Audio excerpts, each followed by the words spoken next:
What's up everyone, Mario here with Lego Prints. Today we're going to talk about everything needed to start a clothing brand or t-shirt business from home.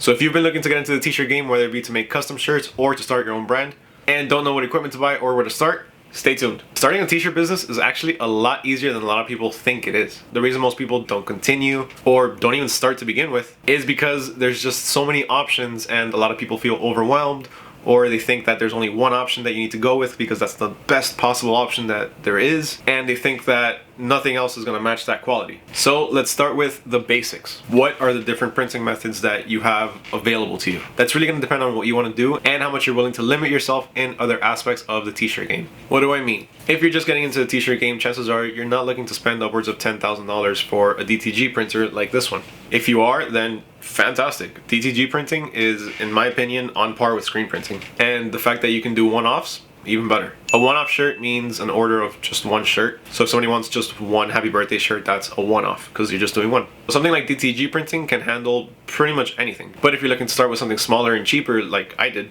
then you're probably going to want to go with one of the following methods. First up, we have the most popular one in my opinion, and probably one of the best to start with, heat transfer vinyl. If you're looking to start with heat transfer vinyl, you're going to need the vinyl itself, a cutter, and pretty much it. Heat transfer vinyl is great. It's super versatile. You can do one-off shirts without a problem. It has a fairly small learning curve, and overall it's just super simple to use. HTV is great, but that doesn't mean it doesn't come with its downsides. For one, as you can tell, it's single colors. So if you want a multicolor design, you're gonna have to layer multiple colors. Another option you have to choose from is sublimation. Now, when it comes to sublimation, I personally wouldn't use that to start a t-shirt business. I know a lot of people have done that and it's worked for them. So if it's something that you're looking to do and you know for sure it's gonna fit with what you're looking to do, then by all means go for it. But in my opinion, the limitations it has to the garments, not really the most ideal way for me to start, at least in the t-shirt game. If you want to focus on doing tumblers and stuff, then you know what, sublimation is great. Sublimation can be used on a wide variety of products. For sublimation, all you really need is a sublimation printer, whether that be a dedicated sublimation printer or one that you converted, such as an Epson EcoTank, the sublimation ink, the sublimation paper, and the polyester shirts, or whatever sublimatable media that you want to print onto. Simple as that.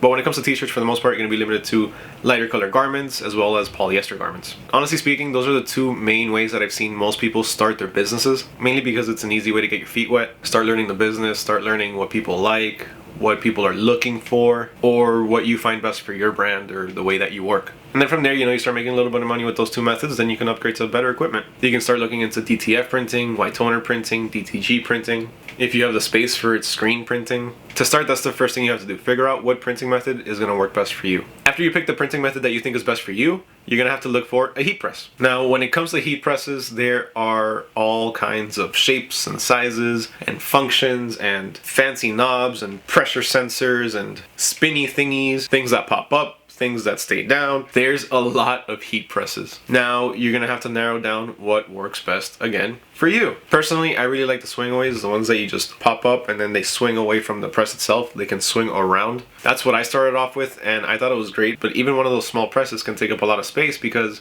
it has to swing around. So a lot of people, myself included, end up going with a clamshell press. The most common press you're going to see is in fact a clamshell press. The only difference is going to be the features and the brand. My recommendation for a heat press is anything over 15 inches. Take it from personal experience. Do not go less than a 15 by 15 heat press. I started off with a 12 by 10 and let me tell you, I outgrew it super quick. Nobody wants a 12-inch image on their shirt. Everyone wants bigger. Especially if you're doing shirts for something like businesses. A lot of the times they do the back prints and it takes up more than half the back. That's a lot more than 12 by 10 inches. I kid you not, for some business shirts, I had to press one shirt 4 times in the back. You can only imagine how long it took me to do 20 of those shirts. So whatever you do, just make sure you get at least a 15 by 15. If you want to make things easier for you, get something with a slide out drawer. The slide out drawers really make a huge difference, especially if you don't want to be working under the direct heat of the heat press when putting down your shirt. If you want a few different options for heat presses, I'll have them linked down in the description below. Alright, so what do we have? We have your chosen printing method and we have your heat press. Okay, next up you need social media. I know this is obvious to some, but a lot of people don't do it. Get an Instagram, get a TikTok, get a Facebook page, somewhere where you can showcase all your work, whether that be for your own brand or other people's prints that you've done. I cannot stress enough the importance of social media. Even if you think nobody's watching, even if your posts get 1 or 2 likes, those are still 1 or 2 potential people that can easily hit the share button, share it with one friend, and if they like it, they can blow it up.